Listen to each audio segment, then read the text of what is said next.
are you? The name Fred Krueger used to mean something. He was genuinely scary. But like a lot of horror movie icons, he became a caricature. I'll get you, my pretty, and your little soul, too. And a punchline. Hey, can I borrow your stapler? This video will look at how Freddy Krueger went from a boogeyman to a buffoon. There's a real hoot for ya, Woodsy! And why that keeps happening with horror movies. This is the rise and fall of Freddy Krueger. The first two Elm Street movies showed the threat of Fred Krueger. He's a child killer who can murder you in your dreams. Heavy stuff. And yeah, the second film has a queer subtext with some campy moments, but the villain is treated seriously. My children now. Now, the third movie was a turning point where a new Freddy emerged. What's wrong, Joey? Feeling tongue-tied? Let's get high. Welcome to prime time, bitch! Combining murder with dad jokes elevated Freddy into the world of 80s action heroes.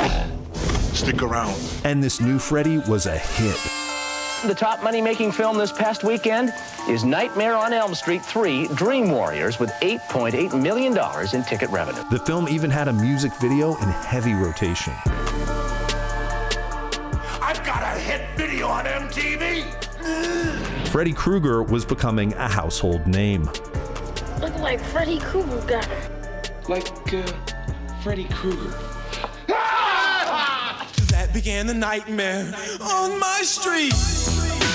Songs were being written about Fred Krueger. It seemed like everybody was talking about Elm Street. What are you saying? Nightmare on Elm Street 4. She was so ugly that Freddy Krueger used to have nightmares about her. I mean, everybody. Take a walk down our opposition's memory lane. It starts to look like Nightmare on Elm Street. Kind of wish the Republicans kept going with that campaign. Michael Dukakis wants to raise taxes. And if elected, he will devour your children like a phallic snake. Paid for by God Save America's Children. Over the next year, Freddy's media adventures got even more bizarre. I'm looking for the other Fred. Let me help you slash your budget! He appeared on DC Follies, a late-night comedy show with puppets. Freddy Krueger. During the episode, he hangs out with Tammy Faye Baker. Oh, I love your fingernails. Are they press-ons? Which ends with Freddy being kissed by her husband, Reverend Jim Baker. Sorry, pal, wrong monster. That same year, Freddy made a rap video with the Fat Boys. You see, my name is Freddy, and I'm here to say, I'll wrap you up the take away. Which led him to release his own record. I'm gonna wait till the midnight hour. Freddy Krueger was becoming an international mascot, always reminding people to see his next movie. Like in this MTV special, which was basically an hour-long commercial advertising Freddy. That's Mr. Krueger to you. It's kind of weird when a fictional child killer talks about his film career.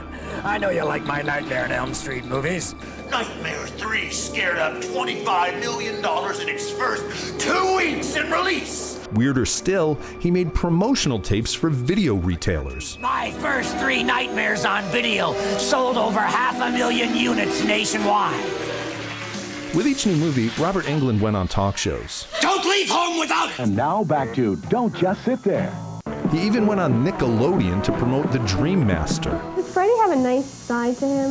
Nah. Secret nice side? I don't know what's weirder, that Robert Englund was promoting an R-rated movie on a kids show, or that he expects the kids to be up on the films of Woody Allen. You saw that Woody Allen movie, Zelig. It's kind of like that. Yeah. No, Robert, they don't know Woody Allen. The only child predator they know is Fred Krueger. What's with kids today, huh? Every kid knows who Freddy is. He's like Santa Claus. Yes, Virginia, there is a Sandy Claus. Kids bought into Elm Street. And you know what that means? Merchandising, where the real money from the movie is made. That's right, New Line Cinema was cashing in with some kid-friendly merch. And like Freddy himself, these consumer products were conceived by 100 maniacs. There was everything from spitball squirters to the official Nintendo video game. No. Freddy! It's not Freddy. It's Freddy trademark. Great graphics. There were Freddy pajamas and Halloween costumes. You know, for kids. But Halloween isn't just a time for kids to dress up like a child killer. It's also a time for women to dress up like a sexy child killer. And they're not the only ones getting in on the fun, because Freddy is pet friendly. Dogs love Fred Krueger. You'll remember in the fourth film, Freddy's corpse is brought back to life by flaming dog urine. By the time the Dream Master came out, Freddy Mania was in full swing. You could dial a 1-900 number to hear stories. All brand new, straight from my boiler room to your home. It's Freddy Krueger on your phone. And on TV, you could see Freddy hosting a terrible anthology series. No! Freddy's Nightmares was like a low-budget Tales from the Dark Side, and that's saying something. The character had become a worldwide phenomenon, and he was huge in Japan. Here's a televised wrestling match where Freddy faced off against Leatherface. And here's Robert Englund appearing as Freddy on a Japanese variety show. It's kind of like that scene in Ed Wood where Bela Lugosi does a bad comedy sketch. What a kooky place to sleep. But maybe I'm wrong. Maybe the jokes are lost in translation. We jumped the shark a little. I'm not going to deny that. Now here's an even better shark comparison.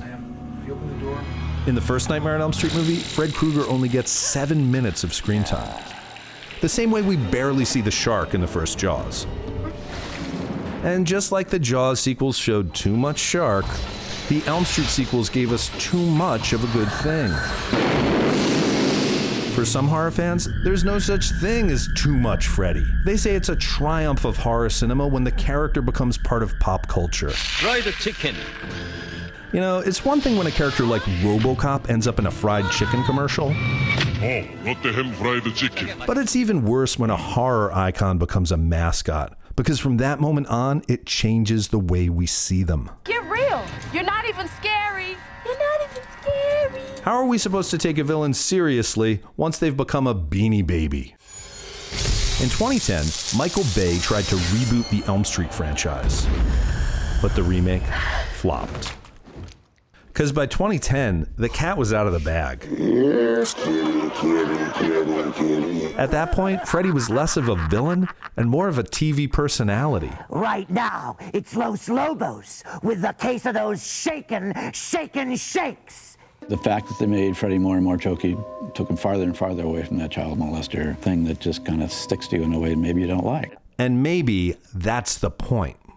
Once you've contained a boogeyman mint on card and placed it on a bookshelf, it's like a hunter displaying a taxidermized animal. The fear has been contained. And some people don't want to be scared. Lucky for them, You're nothing. Freddy Krueger isn't scary anymore. You're shit.